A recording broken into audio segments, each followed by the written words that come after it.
One of the most challenging things on the journey is trying to discern God's will. I know that as someone who pastored for more than a decade, people would ask me all the time, how do you know that this is what God is asking me to do or asking you to do? And so what we've done in this episode is I'm just going to walk you through a 7-part process that has been helpful for me in discerning God's will, and looking at how God interacts with people in Scripture and how God has interacted with me in the past. This is what has been most helpful for me, and my hope is that it'll be helpful for you as you seek to discern God's will in your life.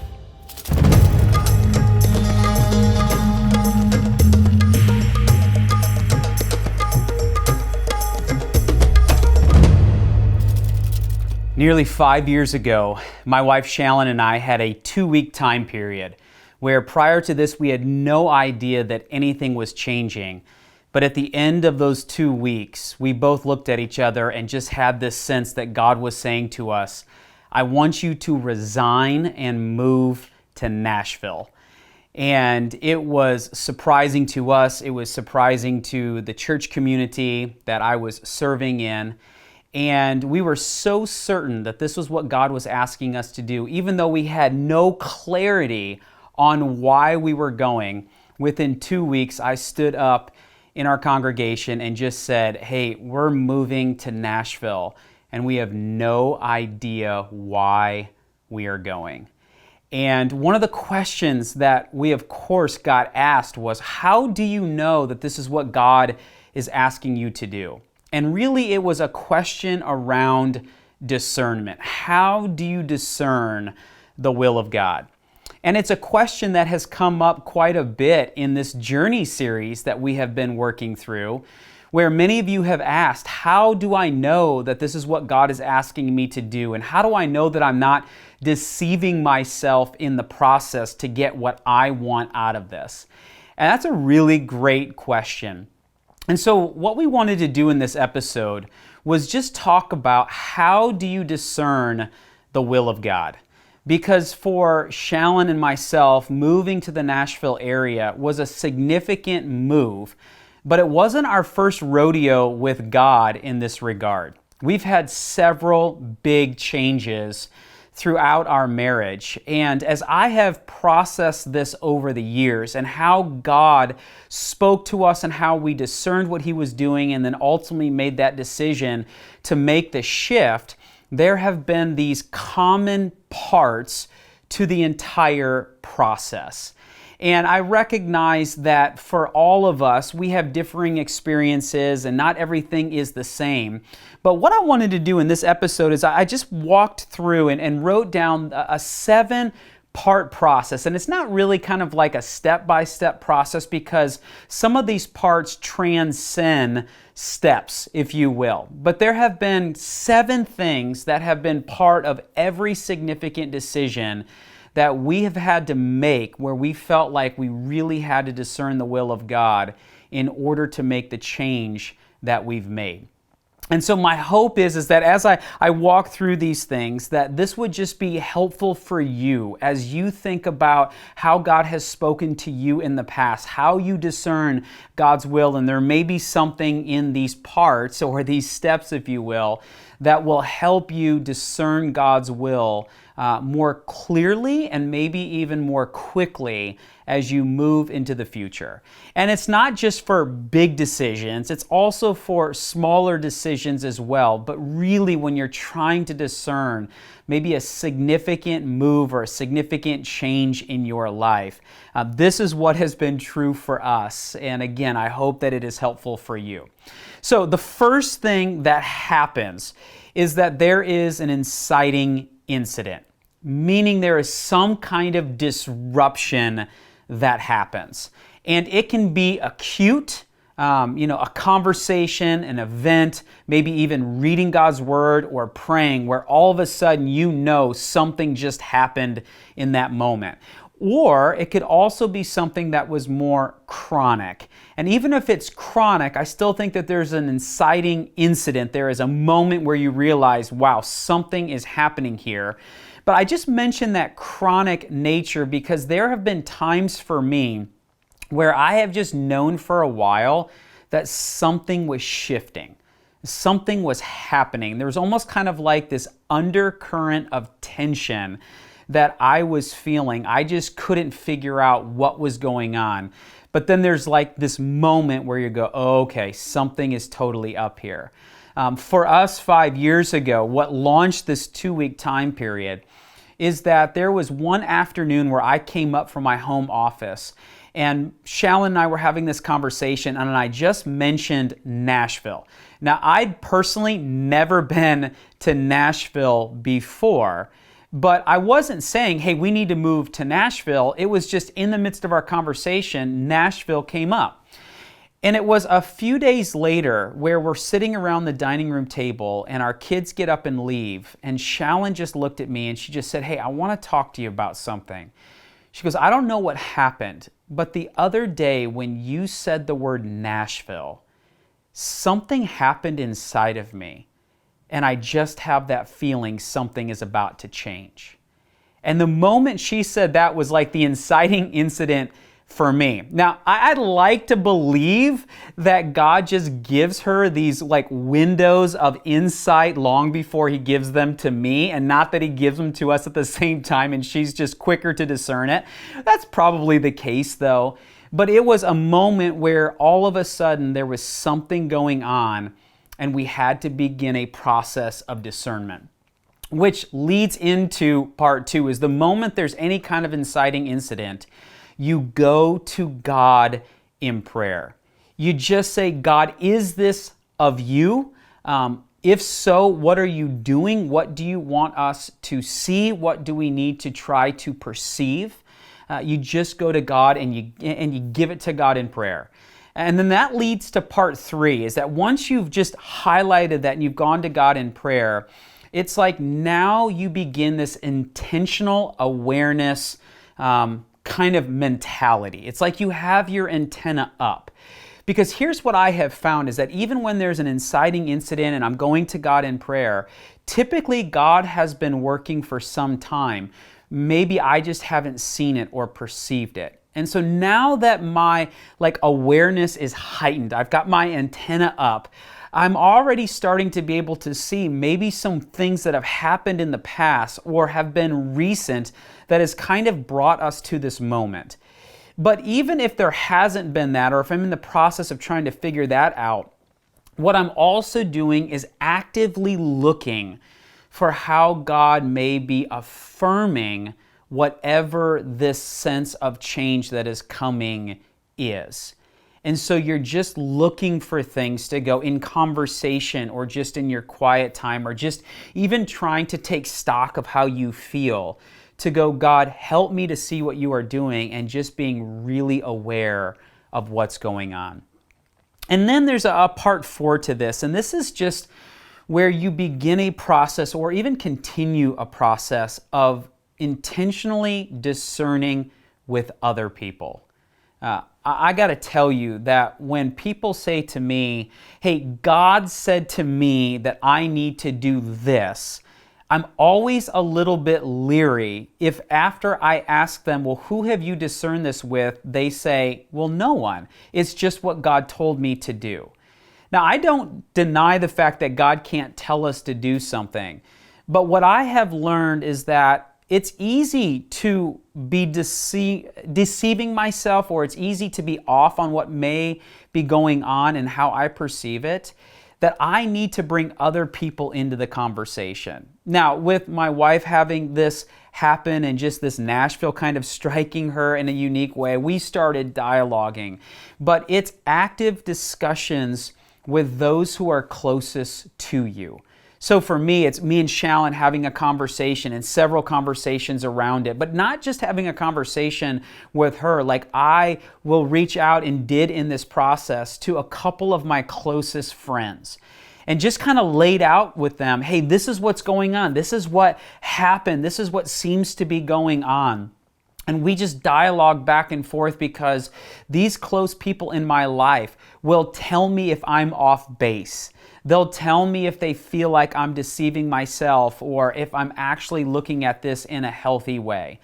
And so it's with my wife, it's also with, my closest friends. And I've got a couple of guys in my life that I will go to with, hey, what do you think about this? Or help me to understand what you think is going on in my life with these particular kind of set of circumstances that are unfolding.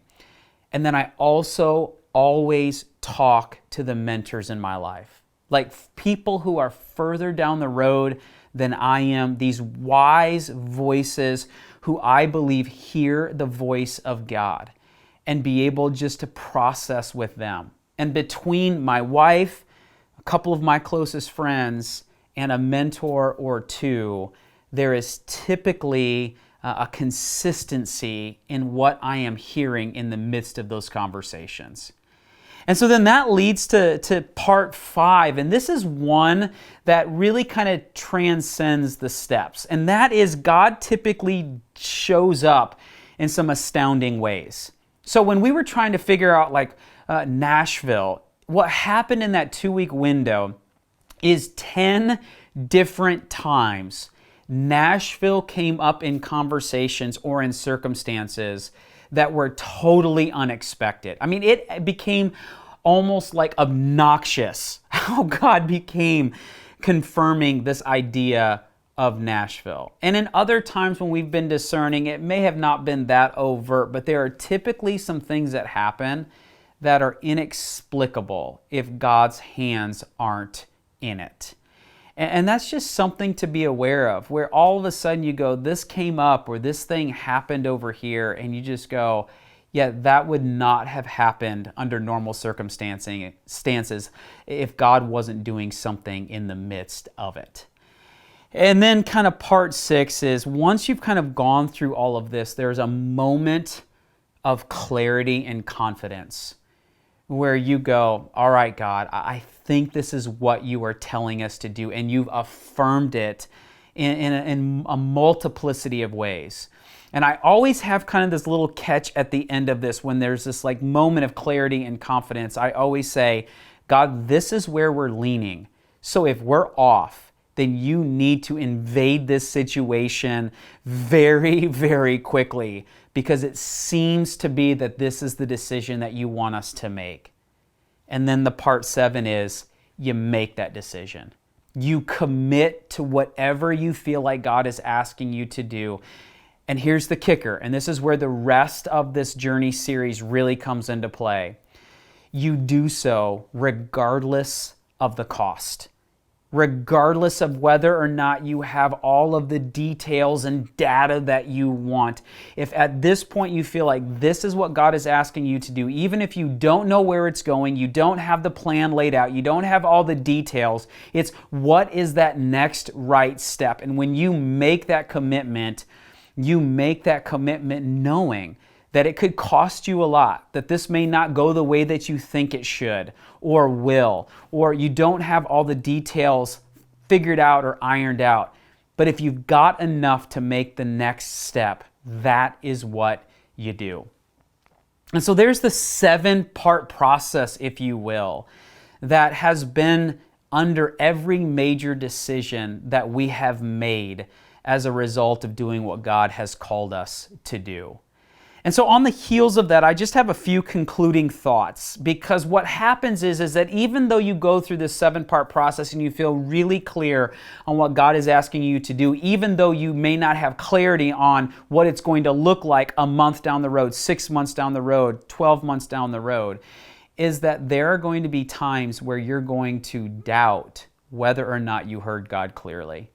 And this was a quote that just stayed with me, especially during the process of moving here to the Nashville area, because it was 15 months after we made this decision, part 7, committed to the move to Nashville, where God really clarified what the next massive step was going to be. And what happened was that in this process, there were times where I really began to doubt. Did we hear God correctly? Did we make the right move? Man, this thing just feels like it is being drawn out. And here's the quote that I held on to. I have no idea where I got it from, but I got it years ago, and it's this: don't doubt in the dark what God has shown you in the light. that there are going to be times where you're just going to be frustrated, you're going to be confused. But if you know this is what God has asked you to do, don't doubt in the dark what God showed you in the light. That was a big thing that I was able to hold on to in some of those dark days of trying to process what was going on. Something else that that really kind of came up for me is, especially in the times where the clarity may not have been there, is that when we are actively pursuing God, I don't think God plays games with us. That if we are really seeking the will of God, then if we're not getting exactly what we want, I don't think it's because God is playing games with us. It's that God is doing something in the midst of it, and we need to trust Him in that. I know that there were a couple times I called up those mentors and I said, listen, I feel like I may have missed it. Like everything is taking so long. I feel confused. Like I just don't know what's going on. And here was the advice that they gave me. They said, Brad, you and your wife actively sought the face of God. You are actively seeking the will of God. You're not going to miss it. God is just doing something in the midst of this. You're not going to miss it. Keep pursuing the face of God. And then this was the other thing that I think was really challenging for me is that God was dealing with me in this transition process differently than He had in the past. And sometimes it's really easy to go, well, God, this is how you worked in the past with me. I'm expecting the same in the present. And there were some things that I was able to discern why God was working differently than He had in the past. But what was kind of a big revelation to me was just because God showed up this way in the past doesn't mean that's exactly how God is going to show up to me in the present. And I just have to be open and sensitive that God may be doing some different things, and He's doing something specifically in the midst of it, even if I can't understand it at that time. And this really led to one of the most, I think, significant episodes that we have filmed in the teaching series. And it's one of these episodes that really belongs like in the Journey series, but we already filmed it. And it was so significant to me that we actually filmed this as episode 7 in the teaching series called Back to the Future. And we'll link that under this video. But it was really this idea of how God has met us in the past gives us strength and courage and the ability to trust Him with what's coming down the pipe in the future, even if we can't fully understand what's unfolding. And I would really recommend that you take a look at that episode as well, because it will round out this conversation that we're having today. And this is what has been helpful to me. And again, you may have some other ways in which God has met you, and maybe some other pieces and parts that you would add to this discernment process. But this 7-part discernment process is what has been the foundation for myself and my wife as we have made significant decisions. And my hope and prayer for you is that if you're in the midst right now of how God may be speaking to you, that this process would be helpful to you. And maybe you're not in that process right now. Maybe you're not having to jump into a discernment process. But the next time you do, this is something that you could refer to, and that God would lead you and meet you in your own discernment process in the way that He has met us and how He has worked in our lives. So friends, as always, it's so great to be with you. Thank you just for watching and for engaging this, for leaving comments, for asking questions, and just really in your own life, seeking the face of God as we are all on this journey, and recognizing that how we go through this journey forms us and shapes us and allows us to be more focused and passionate followers of Jesus. So thanks for watching, thanks for listening, and may you walk out the text well in your life.